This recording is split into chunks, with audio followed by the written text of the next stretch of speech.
శ్రీ సత్యసాయి జిల్లా పుట్టపర్తి పర్యటన సందర్భంగా ఇక్కడ రావడం జరిగింది. ఇంతకుముందే ఒకసారి నేర సమీక్ష శాంతి భద్రతలు ఎలా ఉన్నాయో చూసినాక మా జిల్లా అధికారులతో కూడా మాట్లాడి అనేక విషయాలు చర్చించడం జరిగింది. చాలా కాలం నుంచి పుట్టపర్తి రావాలని, సత్యసాయి జిల్లాకి రావాలనుకుంటున్నప్పటికీ ఏదో కారణం వలన వాయిదా పడుతూ వచ్చింది. ఇవాళ ఖచ్చితంగా రావాలనే ఉద్దేశంతో ఇక్కడ రావడం జరిగింది. జనరల్గా చెప్పాలంటే ఇంతకుముందే చెప్పాను, ఈ మధ్య నేను దాదాపు నెల రోజుల క్రితం 2024లో జరిగినటువంటి శాంతి భద్రతలు క్రైమ్ నివేదిక ఇస్తూ మీడియా ద్వారా ప్రజలకు అందజేస్తూ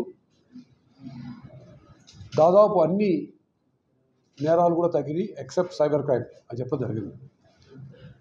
సో మేము ఈ మధ్యకాలంలో ట్రెడిషనల్ క్రైమ్ అంతా కూడా కంట్రోల్ చేయగలిగాం.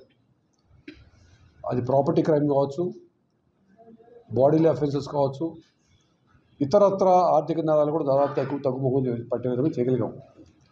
రోడ్ యాక్సిడెంట్స్ కూడా తగ్గుముఖం పట్టి అన్నీ తగ్గుముఖం పట్టింది, కానీ ఒక సైబర్ క్రైమ్ మాత్రం పెరిగింది. సో సైబర్ క్రైమ్ పెరిగింది ఒక విధంగా ఆందోళన చెందవలసిన విషయం అయినప్పటికీ, ఒక విధంగా మేము అంతగా ఆందోళన ఎందుకు చెందట్లేదంటే క్రైమ్ జరుగుతుంది వాస్తవం. దానికి ఉన్న కారణాలు చాలా సహజంగా ఉన్నాయి. చెప్తాను మీకు విషయం. రెండో విషయం ఏంటంటే క్రైమ్ జరిగింది అని రిపోర్ట్ చేయడానికి ముందుకు వస్తున్నారు తెలుగు కంప్లైంట్ విక్టిమ్ ముందుకు వస్తున్నారు. They are happy about it. Crime జరిగితే పోతే అది ఒక తొమ్మిదేదో 1000 రూపాయలు 10,000 పోతుంది కాబట్టి అది అడిగేవాడు కాదు. ఇప్పుడు లక్షలు కోట్లు పోతుంది సైబర్ క్రైమ్లో చాలా కేసుల్లో. అందుకని వచ్చి రిపోర్ట్ చేయడం కూడా ఒక విధంగా మేము కూడా వచ్చిన కేసులన్నీ కూడా అప్పటికప్పుడు రిజిస్టర్ చేస్తాం. అందుకని క్రైమ్ రిజిస్ట్రేషన్ సైబర్ క్రైమ్స్లో పెరిగింది. ఇంత సహజమైన కారణాలు చెప్పారు. ఏమిటంటే మన డిజిటల్ ట్రాన్సాక్షన్స్ ఎక్కువైపోయినాయి. బ్యాంకులకు వెళ్ళటం, డబ్బులు విత్డ్రా చేసుకోవడం, డబ్బులు కట్టడం తగ్గిపోయింది. అంతా digitised. Online banking, mobile banking ఇది ఒకటి పెరిగిపోవడం వల్ల.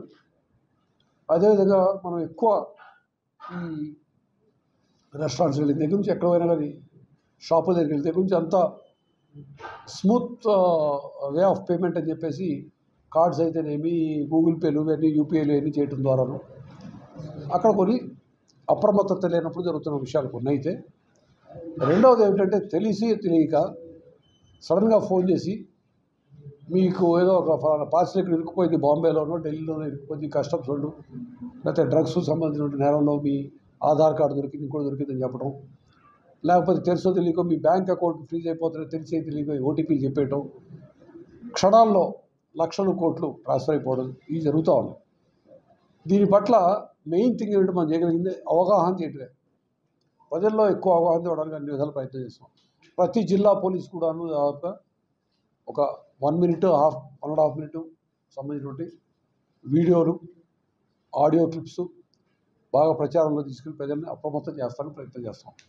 అదేవిధంగా మేము ఫిజికల్గా ర్యాలీ నిర్వహించడం, సభలు పెట్టడం, జనాలకు చెప్పడం, కాలేజీలకి స్కూల్కి వెళ్ళి చెప్పడం ఒకటైతే, రెండవది దీంట్లో ఈ పర్టికులర్ టైంలో చెప్పాల్సినటువంటి మెయిన్ స్టేక్ హోల్డర్స్ అంటే బ్యాంకర్స్ని పిలుచుకొని వాళ్ళతో మాట్లాడి వాళ్ళని కొంచెం ఎడ్యుకేట్ చేసి ఇటువంటి అఫెన్స్ జరగకూడదు వాళ్ళు ప్రయత్నిస్తాం.